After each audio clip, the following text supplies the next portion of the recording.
Ya, Mitra Bisnis Asosiasi Pertambangan Batubara Indonesia mengeluhkan aturan devisa hasil ekspor yang baru dikeluarkan pemerintah yang mewajibkan minimal 30% falas hasil ekspornya ditempatkan di perbankan Indonesia setidaknya selama 3 bulan. Menurut asosiasi, hal itu akan menghambat cash flow perusahaan. Sementara di sisi lain, peraturan itu dinilai pemerintah dapat memperkuat cadangan devisa negara. Apa komentar Anda mengenai kewajiban memarkir dana hasil ekspor di perbankan Indonesia selama minimal 3 bulan? Silakan di 6339160 atau WhatsApp call di 0816924924. Kalau yang komplain adalah industri batubara, menurut saya hell with them. Batubara itu menguras kekayaan alam Indonesia. Itu rezeki nomplok bagi mereka. Uang mereka sudah banyak sekali. Ya, jadi apa salahnya untuk di pemerintah, di Bank Indonesia misalnya, atau di Bank Indonesia selama 3 bulan. Uang itu pun tidak mereka pakai, untuk mereka terlalu besar. Ya ini jangan-jangan opung bermain di sini. Ya harus cengli lah, harus fair. Kita ngeruk kekayaan Indonesia buat keluarga sendiri, buat kelompok sendiri. Apa salahnya nggak diambil 30% cuma numpang parkir untuk menolong negeri ini di mana dia mengeruk hartanya. Terima kasih. Hasil negeri dibagi semua merata. Penelpon tadi benar tuh. Ini kan hasil harta karun bangsa Indonesia, ya nggak? Indonesia kan negara Pancasila, benar nggak? Mereka kan mangke bukan disita kan? Kok dia sebagai presiden setidaknya setengah tahun, 50%. Soalnya kekayaan saya punya teman kan main batu bara di Kalimantan, itu paling gampang bandingkan di Tiongkok. Tiongkok masih mau digali dalam, kita cuma di atas sebagai evakator katanya. Ya wajar lah, bukan mirip nenek moyangnya kan, kata Ahok kan kita mesti bagi rata. Kok saya sih nggak masalah, ya nggak? Nanti Indonesia lihat deh, yang kaya makin kaya, ya nggak, gelandangan pemiskin ada di mana-mana. Apa nggak mah? Kita nggak lihat malu ya Ben? Itu nurani saya. Ya, thank you. Batu bara yang selalu membara, menghasilkan devisa yang luar biasa. Banyak pengusaha yang kaya raya karena batu bara. Wahai para pengusaha sejati, kirimlah uangmu hasil ekspor ke dalam negeri.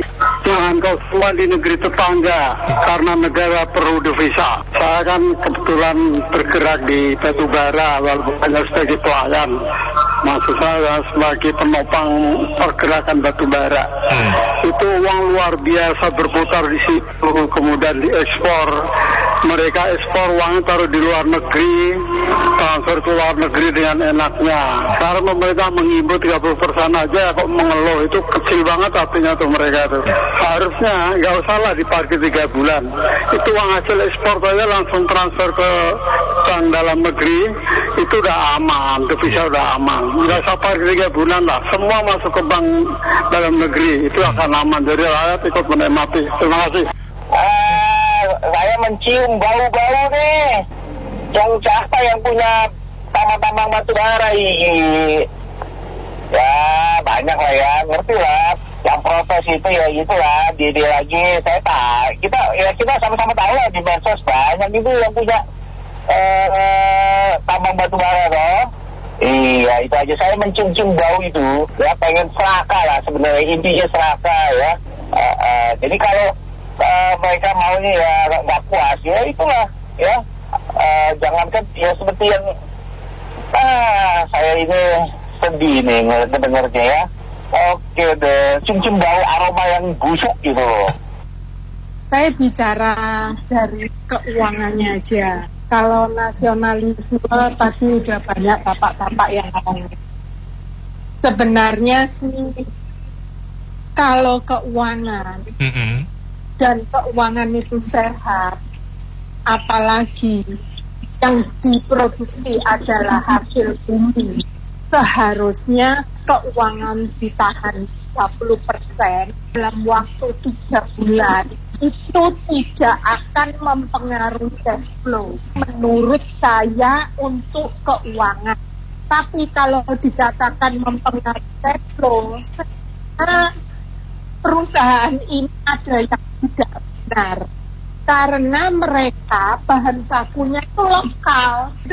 Lain kalau bahan bakunya harus import, itu tidak setara. Terus ditambah lagi mereka ini kan sudah menyimpan uangnya hasil ekspor itu di luar negeri. Ya sudahlah, kalau cuma 30% masa sih negara juga nggak berkembang, apalagi ditaruh di dalam negeri 3 bulan itu kan juga dibayar bunga. Kan keterlaluan kalau namanya itu. Kok nggak ingat gitu loh ya, bagaimanapun juga kita makan minum di mana, kita harus bantu di mana. Untuk Indonesia kan kita semua juga. Makasih. Saya sedikit kontra ya. Sebetulnya saya setuju dengan penelpon yang lain ya, bicara nasionalisme ya. Saya melihat satu sisi yang lain adalah masalah perbankan kita ya. Itu kenapa? Itu kita udah tahu lah, rahasia umum, mereka selalu parkir di Singapura. Nah, ya pasti ada treatment spesial dong dari perbankan Singapura. Pengusaha itu kan bukan orang bodoh. Ya mereka kalau itu balik-balik PR-nya perbankan kita lah. Itu bagaimana servis, ya kan? Yang ada kan kita ini sebetulnya suka bermain di lokal dengan kita punya pasar sendiri. Nah giliran kita kalau menjangkau internasional kurang berani tuh, kurang jago kandang doang ya. Jadi saya juga menyoroti nih, misalnya sekarang ya di medsos lagi viral tuh, dikirimin WhatsApp ya, terus kita klik, terus tahu-tahu data kita kehack. Nah, di sini kan mana campur tangan kita sebagai perlindungan nasabah aja deh paling gampang. Nggak ada intervensi dari pemerintah ataupun dari perbankannya. Kalau sampai duit orang itu keambil, terus urusannya gimana? Kayak kepikiran. Sorry ya saya agak menyimpang. Nah, yang kayak gitu-gitu sebetulnya ini hanya masalah perbankan. Perbankan nggak bisa menentukan, ya minta bantuan pemerintah. Cara mainnya begitu melulu gitu loh ya. Jagoan kandang. Pak Idar, selamat sore Pak Idar.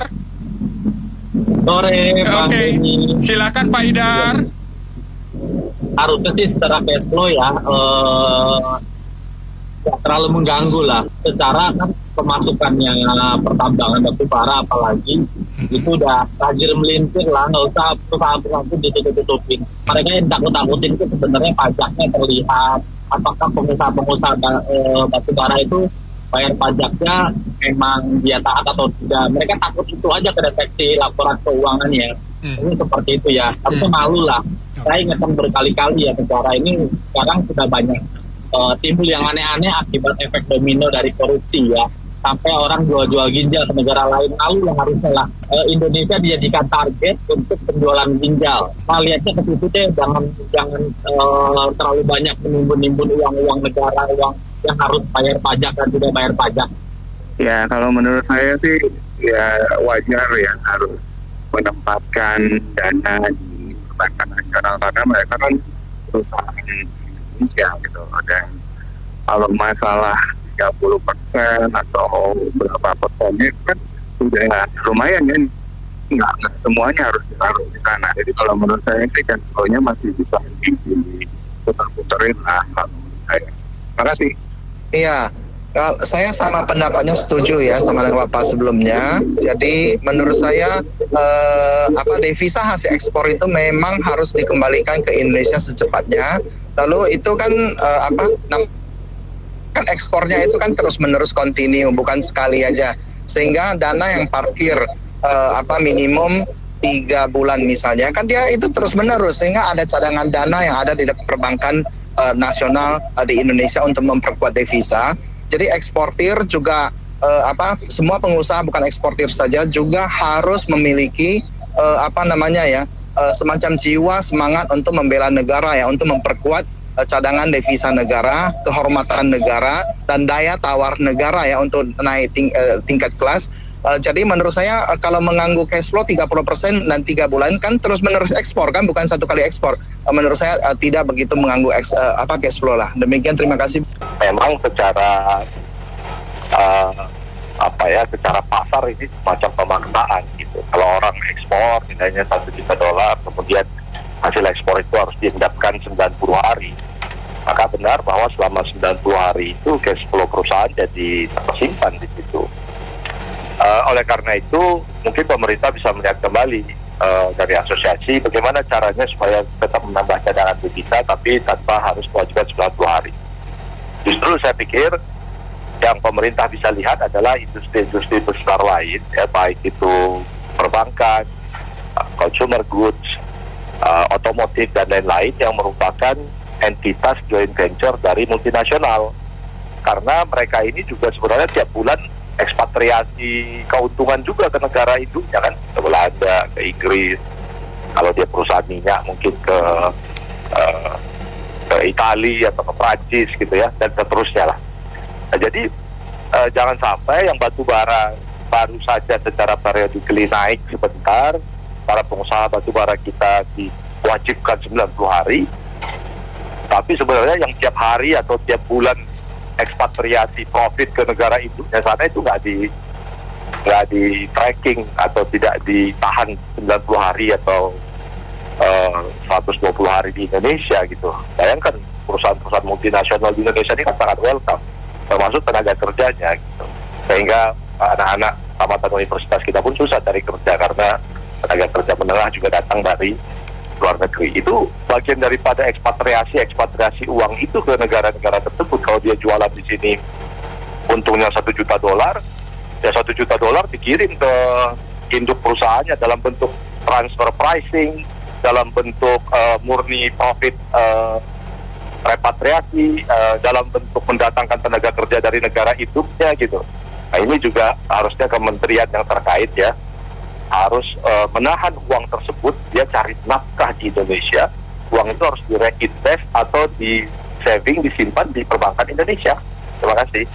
Iya, itu memang kita kan menganut devisa bebas ya memang nggak bisa ditahan. Tapi kenyataan di lapangan itu tiap bulan kita surplus, cadangan devisa nggak naik-naik, itu naiknya dikit lah pas banding. Nah itu kenapa? Kan semua nyangkut di luar ya, itu kan kenyataan. Jadi kebijakan ini bagus, menurut saya bagus.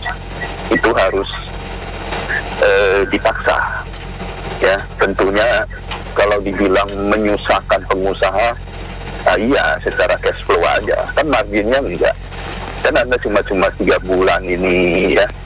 Setelah itu juga fine aja, itu mah gampang lah, cari pembiayaan cash modal kerja yang short time begini mah nggak susah menurut saya. Apalagi pengusaha batu bara sudah menumpuk laba yang banyak ya selama ini.